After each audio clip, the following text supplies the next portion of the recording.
మీరు మీ అభిమాన shows and serials TV కన్నా ముందు ఈటీవీ విన్ యాప్లో చూడండి.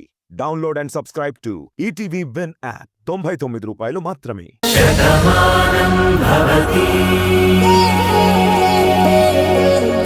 వాడింట్లోనే నిలువు నీడ లేకుండా చెయ్యాలి. జీవితాంతం జైల్లో ఉండి చిప్పకూడు తినేలా చెయ్యాలి. చెప్పాను కదా, అలాంటి వాళ్ళు ఏ ఇంట్లో ఉన్నా సరే మెడ పట్టుకుని బయటికి గెంటేసి కటకటాల పాలు చెయ్యకపోతే నా పేరు భువనేశ్వరే కాదు.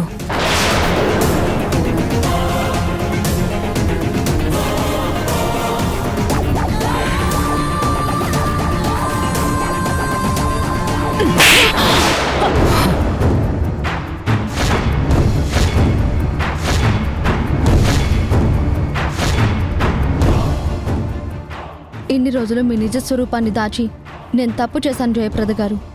ఈ ఇంటి ఆడపిల్ల కదా అని మిమ్మల్ని కాపాడాలనుకున్నాను. కానీ ఏ ఇంట్లో అయితే మీరు బతుకుతున్నారో ఆ ఇంటికి ద్రోహం చేయాలనుకున్న మీలాంటి వాళ్ళని ఎవరూ క్షమించకూడదు. నువ్వు నా కడుపున చెడబుట్టావే. కూతురు అంటే ఇంటికి లక్ష్మీదేవి అనుకున్నాను. కానీ నువ్వు నా ఇంటికి జ్యేష్ఠాదేవిలా తయారయ్యావు. ఇక నీకు ఇంట్లో స్థానం లేదు. బయటికి వెళ్ళిపో. తమ్ముడు, కనీసం నువ్వేనే క్షమించు. నాకు ప్రాణమైన రాధ ప్రాణాలు తీయాలని ప్రయత్నించావు. అలాంటి నిన్ను నేను క్షమించాలా?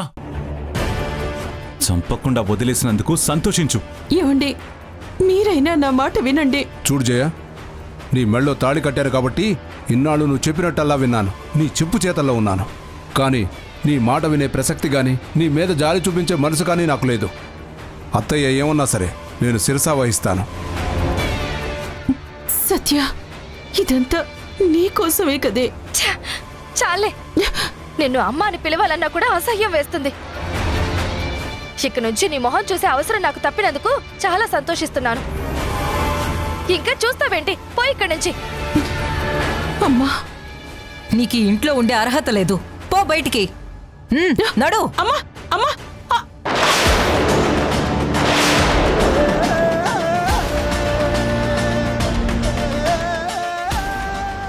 అమ్మో, ఇదంతా చేసింది నేనే అని తెలిస్తే ఖచ్చితంగా జరిగే పరిస్థితి ఇదే.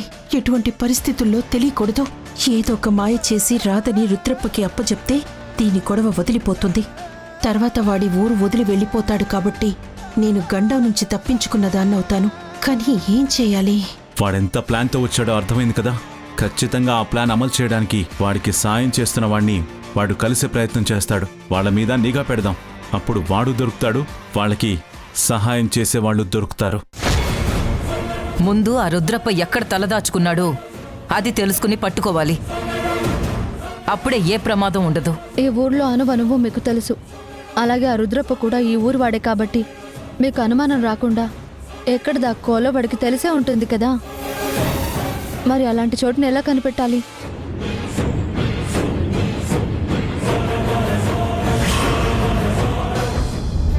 ఒరే మనోహర్, పెళ్లి భోజనాలంటే ఇప్పుడు అందరూ బిర్యానీలు బర్గర్లు పెడుతున్నారు.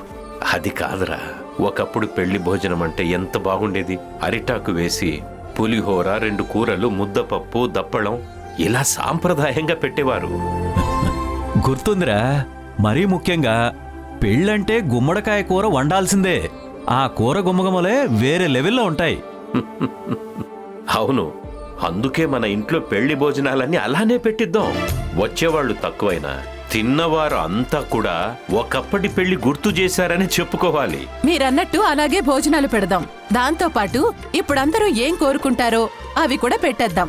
2 రకాలు ఉంటాయి. ఎవరికేం కావాలంటే అది తింటారు. మంచి మాట చెప్పారు వదిన గారు. ఈ పెళ్లి అందరం ఎంతో ఇష్టంగా చేస్తున్నాం కాబట్టి అందరి ఇష్టానికి తగ్గట్టే అన్ని రకాలు పెడదాం. అది సరే, పెళ్ళంటే కేవలం భోజనాలే కాదు కదా, ఇంకా డెకరేషన్ అవన్నీ కూడా ఉంటాయి కదా. దానికెందుకమ్మా కంగారు? అందర్నీ పిలిపించాం. ఒకరోజు ముందు అన్నీ రెడీ అయిపోతాయి. నీలిమా, ఎవరికి చెప్పకుండా ఎక్కడికి వెళ్ళావు? పెళ్లికి ఫ్రెండ్స్ ఎవరైనా ఉంటే పిలువు అని మీరు చెప్పారు కదా, అందుకే నా ఫ్రెండ్స్ని పిలవటానికి వెళ్ళాను. భలే దానివి నీలిమా, నీ పెళ్లికి నువ్వే పిలుచుకుంటే ఏం బాగుంటుంది. చెప్తే నేను కూడా వచ్చేదాన్ని కదా. అవునమ్మా, నా పెళ్లికి రండి అని నువ్వు పిలవకూడదు. నా చెల్లెలి పెళ్లికి రండి అని స్నేహ పిలవచ్చు. ఈసారి వెళ్ళినప్పుడు స్నేహను కూడా తీసుకెళ్ళు. అలాగే పెద్దమ్మ, తప్పకుండా. సరే, పెళ్లి గురించి అన్ని సంగతులు మాట్లాడుకుంటున్నాం. రా కూర్చో. ఏమండి, పెళ్లికి ముందు ఇంటి ముందు పందిరి వేయాలి కదండి, మరి దాని సంగతేంటి? రేపే ప్రారంభిద్దామమ్మా. రేపు ఉదయాన్నే ముందు పందిరి కింద రాట వేసి ఇంటికి పచ్చటి తోరణాలు కట్టి పెళ్లి కొడుకును పెళ్లి కూతురును తయారు చేయాలి. అప్పుడు అసలు కార్యక్రమం మొదలవుతుంది.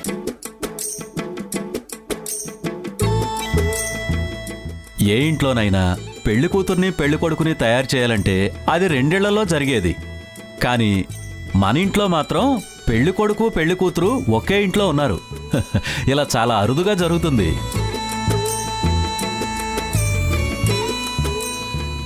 అవునండి, నీలిమకి పుట్టిల్లు అంటే అన్నయ్య ఇల్లు. మా అన్నయ్య నాతోనే ఉంటున్నారు కాబట్టి అందరం ఒకే ఇంట్లో ఉంటున్నాం. సో ఒకే ఇంట్లో జరుగుతున్నటువంటి, అందరూ ఒకటి కావాలని చేస్తున్నటువంటి పెళ్లి కాబట్టి ఒకే దగ్గర చేద్దాం. నిజమేనండి, ఒకే ఇంట్లో జరుగుతున్నా ఎవరి పనివాళ్లు చెయ్యాలి కదా. ఆడపిల్లను పుట్టింటి వాళ్లే పెళ్లి కూతుర్ని చెయ్యాలి. అందుకని మా నీలిమని మేం పెళ్లి కూతుర్ని చేస్తాం.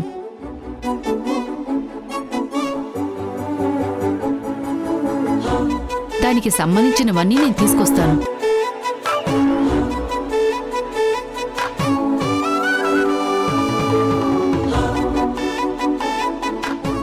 ఎందుకమ్మా, అందరం ఒకే దగ్గర ఉన్నాం కదా, ఎవరు చేస్తే ఏమని చెప్పు. పోన్లేండి అన్నయ్య, కూతుర్ని పెళ్లి కూతుర్ని చేయాలని వాళ్ళకు కూడా కోరుకుంటుంది కదా, ఆ కోరికనే మనమెందుకు కాదనాలి? సరేనండి, మీరే నీలిమని పెళ్లి కూతుర్ని చేయండి. మీ ఆనందానికి ఇక్కడెవ్వరూ అడ్డుపడరు. తప్పకుండా మా తాహతికి తగ్గట్టు నీలిమని పెళ్లి కూతురిగా ముస్తాబు చేస్తాం. పెళ్ళంటే 2 మనసులు కలవడం, 2 కుటుంబాలు కలవడం, అందరి మధ్య బంధుత్వం అనేది ఏర్పడ్డం. దీంట్లో మనుషుల ప్రస్తావనే ఉండాలి తప్ప డబ్బు ప్రస్తావన అనేది ఉండకూడదండి. తాహతకు తగ్గట్టు అని చెప్పేసి మీరన్నారు. మీకు ఎలా వీలవుతుందో అలాగే చేయండి. అంతేకాని అనవసరంగా దీని గురించి మీరు శ్రమపడద్దు. తప్పకుండా అండి. ఏదైనా ఆడపిల్లని పెళ్లికూతురు చేయడం అంటే లక్ష్మీదేవిలా ముస్తాబు చేయాలి. దాని గురించి ఎంతో కొంత మేం ప్రయత్నించాలి కదా, చేస్తాం. అమ్మయ్యా, మీరు వచ్చేశారు కదా, రేపే పెళ్లి పందిరి వెయ్యాలి. మీరింకా రాకపోతే ఎలాగో నేనే ఫోన్ చేద్దాం అనుకున్నాను. అదేంటత్తయ్య, మాకు తెలుసు కదా, అందుకే పనులన్నీ ముగించుకొని నిన్ననే బయలుదేరిపోయాం.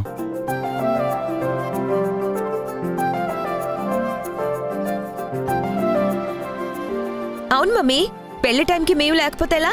పందిరి రాట వేసిన దగ్గర నుంచి మేము ఎక్కడికి కదిలేదే లేదు, అందుకే వచ్చేసాం. సరే, లాంగ్ జర్నీ చేసొచ్చారు కదా, వెళ్ళి ఫ్రెష్ అప్ అవ్వండి. పద. ఊర్మిళ, నేను వాసు రేపు పందిరి వేయడానికి కావాల్సిన ఏర్పాట్లన్నీ చేసుకుని వస్తాం, సరేనా? సరేనండి, ఈలోగా నేను కూడా ఇంట్లో అన్ని రెడీ చేసేస్తాను. సరే, నువ్వు కాసేపు రెస్ట్ తీసుకోమ్మా. అలాగే నాన్న. అమ్మా ఇట్రా.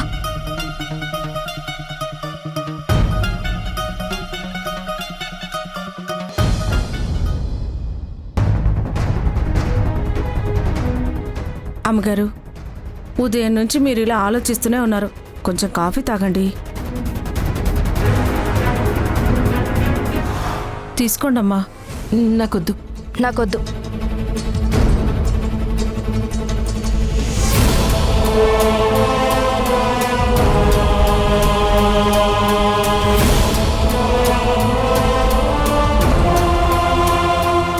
మావయ్య, మీరు వాడి పొలం దగ్గరికి వెళ్ళినప్పుడు వాడు అప్పుడే అక్కడి నుంచి తప్పించుకున్నాడు అన్నారు కదా,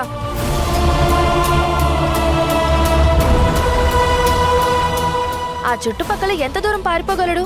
ఈ ఊళ్ళోని అణువణువు వాడికి తెలుసు. మనసులో ఎప్పటి నుంచో పగతో ఉన్నాడు. కాబట్టి ఇలాంటి పరిస్థితి ఒకటి వస్తే ఎలా తప్పించుకోవాలో, ఎక్కడ తలదాచుకోవాలో ఏర్పాటు చేసుకునే ఉంటాడు కదా. నువ్వు చెప్పింది నిజమే, కానీ వాడు ఎటువంటి పరిస్థితుల్లో ఊర్లోనే ఉండాలి కదా. మనకు కనుసన్నల్లో ఉన్న ఊర్లోనే మన కంటికి కనపడకుండా వాడు ఎక్కడ దాక్కోగలడు? ఏంటమ్మా నీ పిచ్చి? ఆయన అన్నీ మనకే తెలుసు అనుకుంటే ఎలా? వాడు ఏదో అనుకొని ఇక్కడికొచ్చాడు. ఇక్కడ వాడు అనుకున్నది జరగదు అనుకున్నాడు కాబట్టి ఈ పాటికి వాడు పారిపోయి ఉంటాడు కదా. అలా ఎందుకు ఆలోచించకూడదు? లేదండి, పారిపోయే ఉద్దేశం ఉంటే అసలు వాడు వచ్చేవాడే కాదు. ఖచ్చితంగా ఎవరి సాయమో తీసుకుని వాడిక్కడికొచ్చాడు. దెబ్బతీయడానికి అవకాశం కోసం ఎదురుచూస్తున్నాడు. ఏదో ఒక చోట తలదాచుకుంటాడు. ఈ ఊరు మొత్తాన్ని జల్లెడ పట్టేస్తాను రాధా. వాడికి ఎక్కడా నీడ లేకుండా చేస్తాను. ఏ కలుగులో ఉన్నా వాడిని బయటికి తీసుకొస్తాను. మావయ్య, ఊరుకున్న 4 దిక్కుల్లో ఒక పక్క వాడు వెళ్తే అమ్మవారి గుడి, అక్కడికి ఎటువంటి పరిస్థితుల్లోనూ వెళ్ళలేడు. ఇంకో పక్కకి వెళ్ళాలంటే ఆ రోడ్డు హైవేకి కనెక్ట్ అవుతుంది. కాబట్టి వాడు అక్కడికి వెళ్ళలేడు. ఎందుకంటే వాడి గురించి పోలీసులు కూడా వెతుకుతున్నారు అని నీకే పోలీసులు చెప్పారు కదా. అటు వెళ్ళడు. ఇంకో పక్కకొస్తే ఊరు మధ్యలోకి వస్తాడు. ఊళ్ళో వాడికి ఎవరూ స్థానం ఇవ్వరు. ఇంక 4వ దిక్కు శ్మశానం. అటువైపుకి వెళ్లే ఛాన్స్ ఉందంటావా? అవును కిట్టయ్యా, శ్మశానానికి ఎవరు వెళ్లరు కాబట్టి అక్కడే ఏమైనా తలదాచుకున్నాడేమో. పోనీ ఒకసారి అక్కడ కూడా వెతికితే? ఆ రుద్రప్ప మీకన్నా చాలా తెలివైనవాడు. మీ ఎవ్వరికి అనుమానం రాని చోట వాడు దాక్కొనుంటాడు. అది మీరెవ్వరూ కనిపెట్టలేరు. లేదండి, ఇవన్నీ మనందరం ఆలోచిస్తామని రుద్రప్ప కూడా ఆలోచిస్తాడు.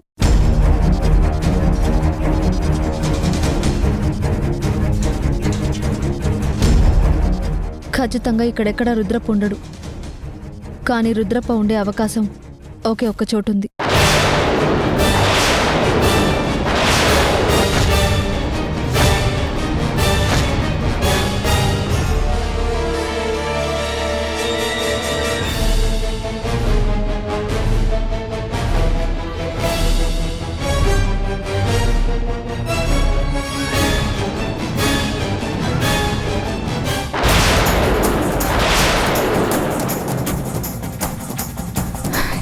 ఎవరది?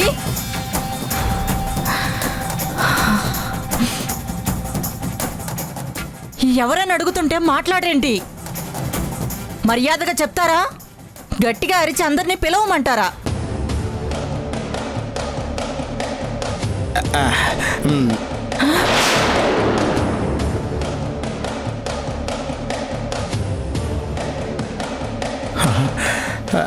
ఎందుకు వచ్చావయ్యా?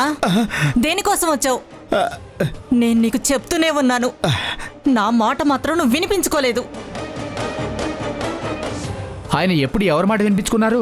అంతా నాకే తెలుసు అనుకుంటారు. చివరికి ఇదిగో వంటింట్లో దొంగల దాక్కునే పరిస్థితి తెచ్చుకున్నారు. నువ్వు నోర్మీరా. ఈ పరిస్థితి నాకు నేను తెచ్చుకున్నది కాదు. ఆ రాధ వల్ల నాకొచ్చింది.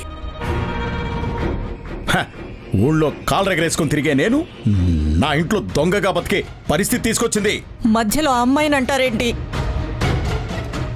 నీ బుద్ధి వంకర తిరిగింది. ఆ ఇంటి వాళ్ళందరినీ అంతం చేసి అధికారం చెలాయించాలనుకున్నారు. అయినా అధికారం అనేది మనం కోరుకుంటే వచ్చేది కాదండి. జనం అభిమానంతో ఇచ్చేది. ఆ ఇంటి వాళ్ళు ఊరనే అభిమానంగా చూస్తారు. అవసరం అనుకుంటే ఆదరిస్తారు.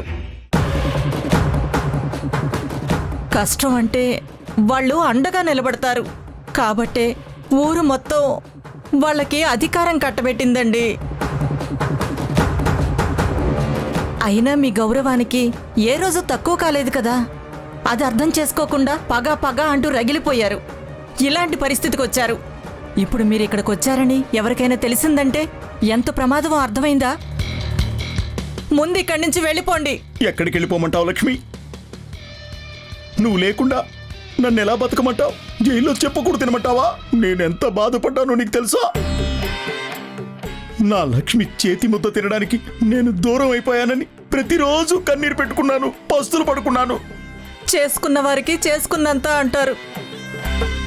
ఇప్పుడు ఏడ్చి ప్రయోజనం ఏముంది? చూడు లక్ష్మి, ఇదిగో ఇదంతా నేను నా కోసం చేయలేదు, నీ కోసం కూడా చేశాను. రుద్రప్ప భార్య లక్ష్మి అంటే అమ్మవారి పల్లెకంత పెద్దగా ఉండాలనుకున్నాను. ఆ భువనేశ్వరికి ఇచ్చేంత గౌరవం నీకు ఇవ్వాలని కోరుకున్నాను. ఇది నేను మన కుటుంబం కోసం చేస్తే నువ్వేంటే ఇలా మాట్లాడుతున్నావు? మీరు పచ్చగా ఉండాలనే నేను కోరుకున్నానండి, కానీ నన్ను అందరూ పొగడాలని నేనెప్పుడూ అనుకోలేదు. అయినా నేను మిమ్మల్ని ఎంత అభిమానించాను. మా ఆయన శ్రీరామచంద్రుడు అని అందరికీ గొప్పలు చెప్పుకున్నాను. చివరికి నువ్వు మాత్రం రావణాసురుడిలో తయారయ్యావు. మీ వల్ల నేను తలదించుకోవాల్సి వచ్చింది. ఈ ఊర్లో మనల్ని ఎలా చూస్తున్నారో మీకు అర్థమైందా? అందుకే చెప్తున్నాను, ఇక్కడి నుంచి వెళ్ళిపోండి. ఆ పొలం అమ్మమన్నారు, అమ్మాను. ఆ డబ్బులు కూడా మీకు ఇస్తాను. ఇక మీ ఏడుపు మీరేడవండి. ఇంట్లో మాత్రం ఉండొద్దు. వెళ్ళిపో. వెళ్ళిపోతాను లక్ష్మి. ఇదిగో ఎక్కడికి వెళ్ళిపోతానో తెలుసా? చచ్చి శ్మశానానికి వెళ్ళిపోతాను. ఆత్మహత్య చేసుకుని మట్టిలో కలిసిపోతాను. అప్పుడు నీ మెడలో ఉన్న తాళి తెగిపోతుంది.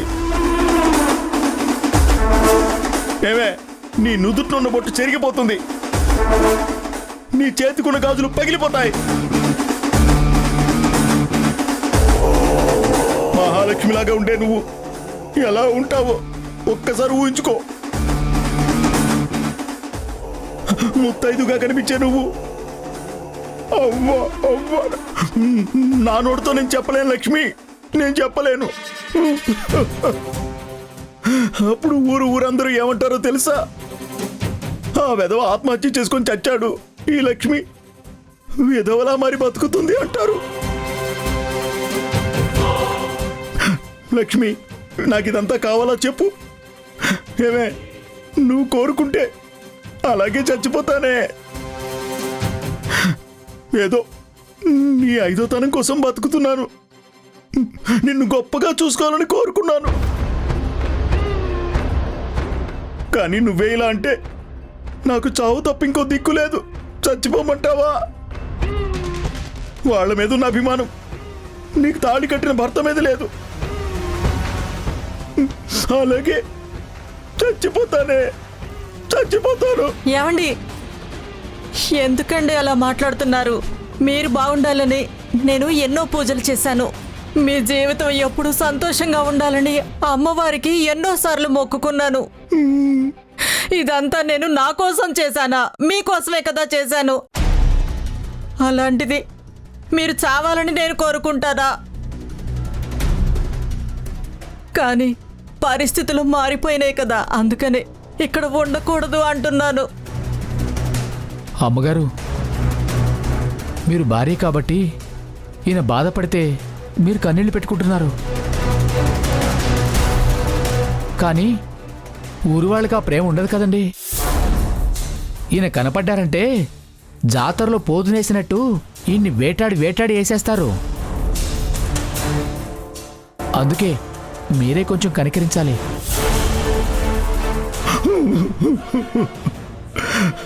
లక్ష్మి, నాకంటూ వేరే ఎవరూ లేరే ఈ ప్రపంచంలో. నువ్వు నా ఊపిరి, నువ్వు నా ప్రాణం. అలాంటి నువ్వే నన్ను ఇంట్లోంచి వెళ్ళిపోమంటే నేను ఎక్కడికి వెళ్ళిపోతాను చెప్పు? సరేలే, ఎవరికంట పడకుండా ఇక్కడే ఉండండి. లోపలికి వెళ్ళండి.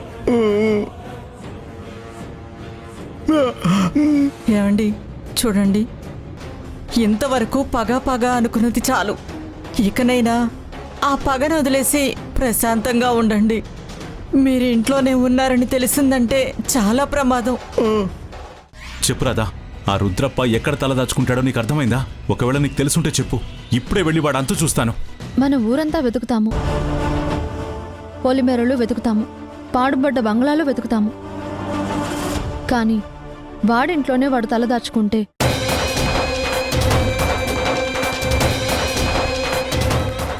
వాడి గురించి ఎవరు వెతకమనే ధైర్యం వాడుకుంటుంది. అందుకే వాడక్కడికే వెళ్ళుండొచ్చు.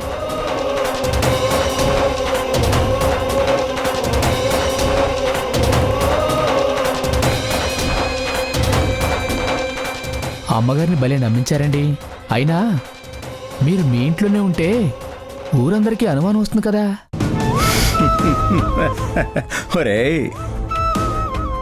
శత్రువు గురించి అందరూ అన్ని చోట్ల వెతుకుతారు, కానీ వాడింట్లో మాత్రం వెతకరు.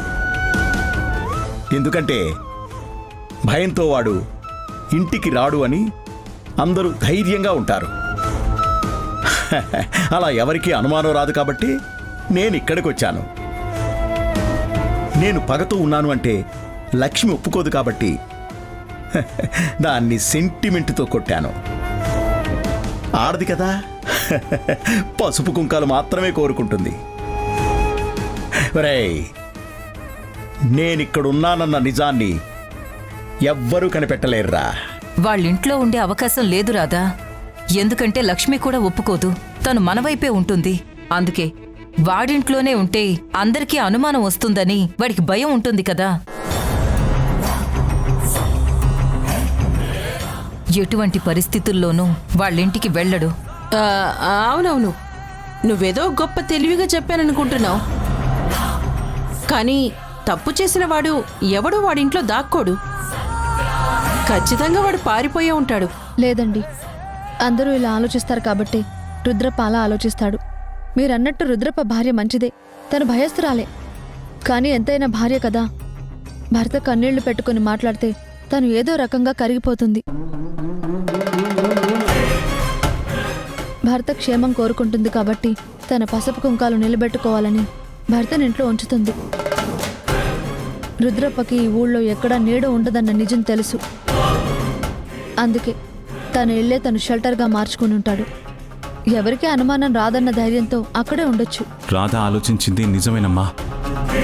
వాడు ఖచ్చితంగా వాడింట్లోనే ఉండే అవకాశం ఉంది. బావా, ఇంకా వాడిని వదిలిపెట్టకూడదు. వాడంతు చూడాలి. పద బావా. అసలు దీనికి మామూలు తెలివితేటలు లేవు. వాడు అక్కడ ప్రశాంతంగా ఉంటాడు అని నేననుకుంటే ఇది వాడంతూ తేల్చే వరకు ఊరుకునేలా లేదు. ఇప్పుడెలా?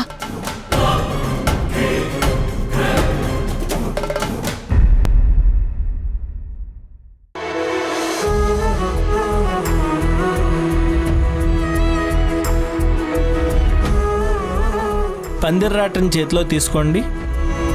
అవును, అందరం ఇక్కడే ఉన్నాం. అమ్మమ్మ రాలేదేంటి? బామ్మగారు లేవండి.